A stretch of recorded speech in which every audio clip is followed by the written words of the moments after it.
Segunda coisa que eu quero destacar tem mais a ver com o perfil de Eliseu agora do que de Jeoás. Jeoás nos é apresentado como uma advertência negativa, o exemplo a não ser seguido, mas a Bíblia também nos dá o exemplo positivo a ser seguido. Eliseu aparece no cenário da história bíblica, né, atrelado à pessoa de Elias. Não dá para você simplesmente desconectar um do outro. Quando eu era garoto, eu achava que Eliseu tinha sido, né, discípulo de Elias uma vida inteira. Eu não sei por que fui levado a pensar dessa forma. Eu achava que ele tinha sido escolhido pelo próprio Elias. Mas a verdade é que Elias vive um momento de crise e ele desiste do ministério. Elias, né, vive algumas turbulências e instabilidades emocionais. O cara sai do maior cenário de avivamento do Velho Testamento. Fogo desce do céu, a nação cai de joelho, gritando, só o Senhor é Deus. Matam os profetas de Baal e Azer e diz, nós estamos nos voltando para Deus. E a Bíblia diz que Jezabel, esposa do rei Acabe, ameaça Elias e diz, eu vou matar você. A Bíblia diz que Elias fugiu para salvar sua vida. Traduzindo, não queria morrer. Só que no deserto ele diz para Deus, Senhor, tira a minha vida. Melhor me é morrer do que viver. Se eu sou Deus, eu digo, volta que Jezabel resolve o seu problema. Ué. Mas ele entra num estado de desânimo, de abatimento. Você vê a frustração nas palavras, eu não sou melhor do que meus pais, tipo, eu não consegui fazer diferença. E de alguma forma ele apresenta para Deus uma carta de demissão.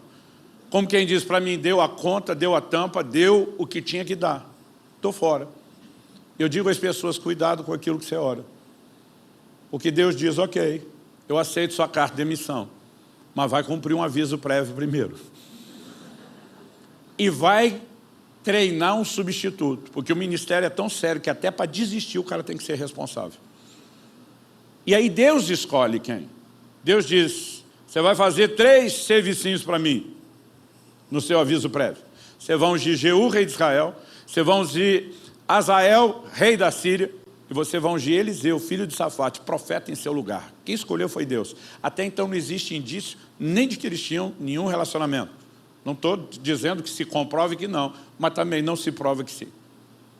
O curioso é que o Elias não ungiu Jeú, rei de Israel, nem Azael, rei da Síria. Quem teve que fazer foi Eliseu. O que para mim é outra atitude dizer, eu estou fora, vou ungir só o substituto. E é o momento que ele vai e joga a capa sobre Eliseu. Você pode ler isso tudo em 2 Reis depois, com mais detalhes. Quando ele lança a capa, ele diz para Eliseu, você sabe o que eu fiz com você? Eliseu diz, deixa só despedir dos pais.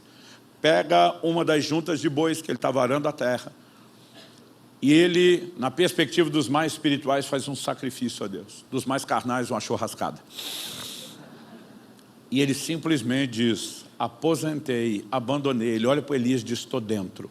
A maneira como ele abraça o chamado, para mim já é surpreendente. Porque Elias é um dos maiores vultos do Antigo Testamento. Quando Deus chama Josué para substituir Moisés, ele tem que ficar falando para Josué o tempo todo, não temas, não te espantes, como fui com Moisés, serei contigo. E não dá para julgar o cara. A maioria de nós estaria apavorado diante da responsabilidade de substituir um vulto expressivo como Moisés. Agora, o Eliseu simplesmente olha e diz, estou dentro, bora. A atitude dele desde o início é de alguém que não está nem um pouquinho temeroso, pelo contrário, está bem desejoso. E ele começa a andar com Elias, nós não sabemos exatamente quanto tempo durou esse aviso prévio, mas tem que ser pelo menos uns 2, 3 anos, por alguma série de eventos que aconteceram, até que chega o último dia. E Eliseu sabe que é o último dia, Elias sabe que é o último dia.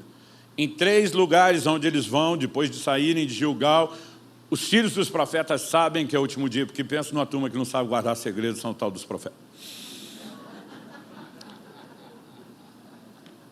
Agora, o entendimento de que é o último dia vai deixar isso bem significativo. O Elias chega para o Eliseu e diz, garoto, segura a onda aqui.